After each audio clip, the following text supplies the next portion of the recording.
ल तपाईकै पालो, तपाईँ उठ्नु होला। ली कुआन यूलाई सिङ्गापुर दिँदाखेरि ढुङ्गा दिएको थियो, उनले हिरा बनाए।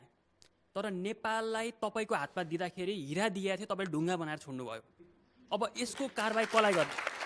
र अर्को ऐतिहासिक प्रश्न, सिङ्गापुर, अमेरिका, चाइना, बेलायत सबै प्रधानमन्त्रीहरू देशका अति उत्कृष्ट विद्यार्थीहरू मात्रै प्रधानमन्त्री भएको छन्। एउटा उदाहरणको लागि बेलायतको विगत 70 वर्षदेखि सम्पूर्ण प्रधानमन्त्रीहरू अक्सफोर्ड विश्वविद्यालयका छन्।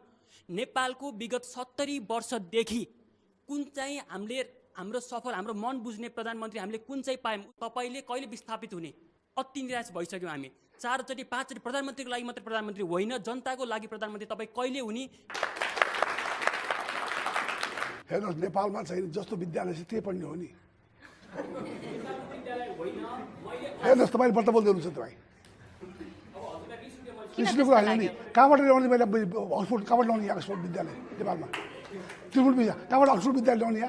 त्यसमा अक्सफोर्ड पढाएको नेपालमा प्राइभेट स्कुल पाउने। उहाँले इङ्गित गर्नुभएको छ युवाहरूले अथवा देशको लागि सोच्ने प्रधानमन्त्री चाहिँ हाम्रो देशले कहिले पाउँछ र हाम्रो देशले विकासको गति कहिले लिन्छ भन्ने चाहिँ उहाँको प्रश्नको आशय। तपाईँले चाहँदै हुन्छ कुरा त होइन नि। तपाईँले चाहे जस्तो बन्नुपर्छ भने के छ यहाँ? तपाईँले को अक्सफोर्ड पढाएको को पढाउँछ नेपालमा? अक्सफोर्ड तपाईँको इच्छा, तपाईँ व्यक्ति हो नि।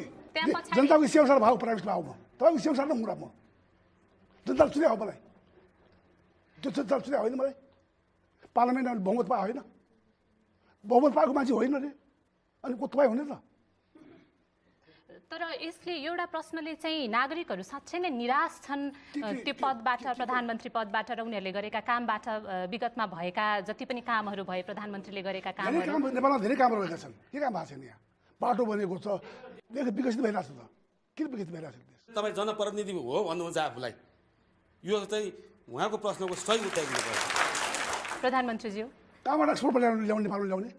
यो चाहिँ खास जनताको निराशा बोलिरहेको छ जस्तो लाग्दैछ। हजुर, मैले बुझाएको छैन त भन्नुभएको थियो त्यहाँनिर नेताहरूले कस्तो केटाकेटी खेले जस्तो काम गरेको भनेर। केटाकेटी खेलेको काम गरे हो कि राजनीति त्यस्तै हो? केटाकेटीको खेल जस्तो खेले जस्तो छ। केटाकेटी खेलेकै होइन। अनि के गरे त? त्यसले धेरै कुरा भएको छ। त्यसले किन भएको छैन? के भयो भनिदिनुहोस् न। त्यो आरोप झुट्टा हो उसो भए? के सहमति भएर फिर्ता लिएको भयो? के भएको थियो त्यो मैले भन्न चाहन्न। म यहाँ अलिकति भनिदिनुहोस् न, थोरै मात्रै। जबरजस्ती गर्न पाइन्छ? जबरजस्ती होइन, अनुरोध मात्रै हो। भइहाल्यो।